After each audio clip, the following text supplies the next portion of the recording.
Vamos falar de política agora? Vamos lá, tá na hora. Vamos falar da formação da nova administração federal. O presidente eleito Jair Bolsonaro agora conta com 6 militares no primeiro escalão do futuro governo.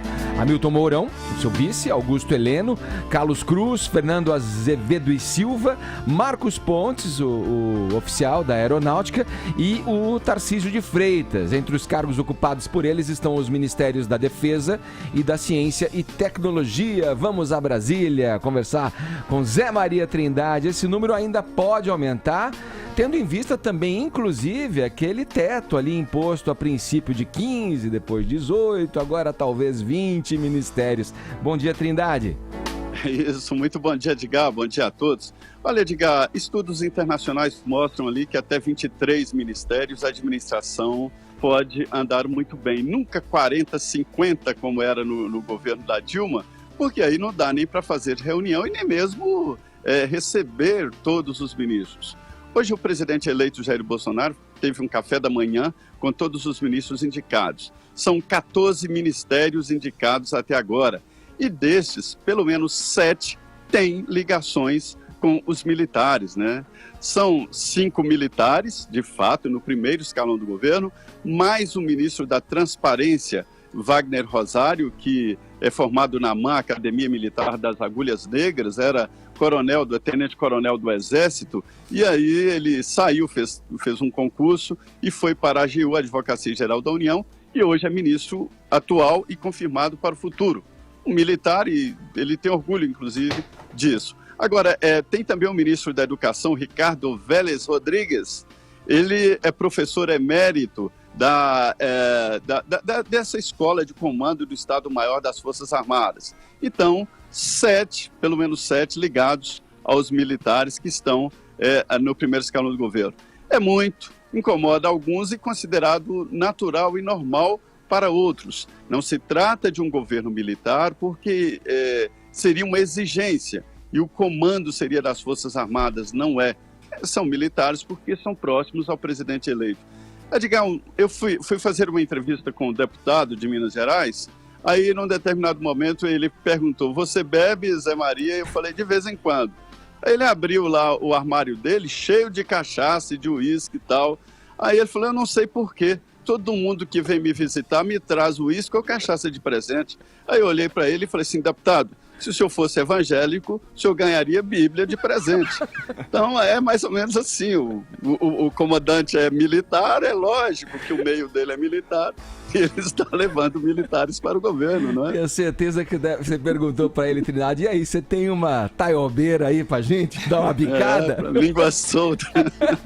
Provoca língua solta. Em cima do que a gente está falando aqui com Trindade, do que eu estou falando com Trindade, tem uma questão para o seu comentário aí, em relação à esquerda brasileira. Quando o assunto é militarismo, tem lá essas particularidades envolvendo aí os espectros ideológicos, aí a ideologia política e tal, né? A esquerda, por exemplo, não é tão chegada em militares, né? A menos que esse militar seja de esquerda também, né? Vide vizinhos aqui da América do Sul. Vide vizinhos, muito bem, Edgar.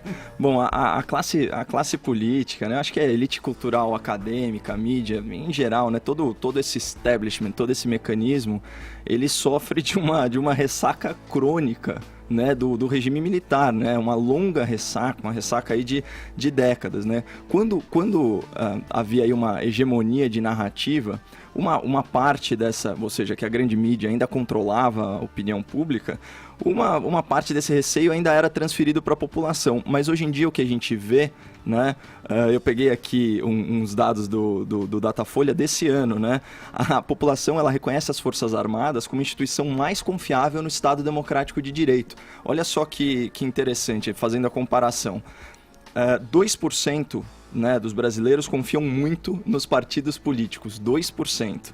Um número um pouquinho maior, 3% confiam muito no Congresso. Me surpreendeu a confiança na presidência da República, 5%, né? Super baixo. Só que quando você vai para as Forças Armadas, 37% confiam muito nas Forças Armadas, e se você estender um pouquinho, tirar esse muito, né, vamos dizer assim, esse advérbio daí, 78% confiam nas Forças Armadas, ou seja, só 2 de cada 10 pessoas não confiam no Exército, na Marinha, na Aeronáutica e por aí vai.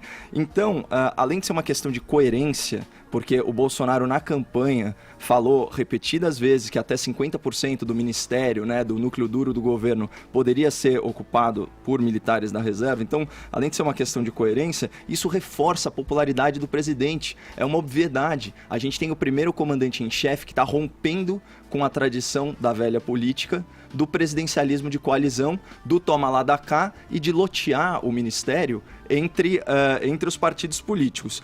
E aí tem aquela questão também, o presidente também, numa nota da Folha de São Paulo, ele tem uma capacidade admirável aí de sintetizar as contradições da esquerda. Ele disse o seguinte, abre aspas para o Bolsonaro, quando o PT escalava terrorista, ninguém falava nada.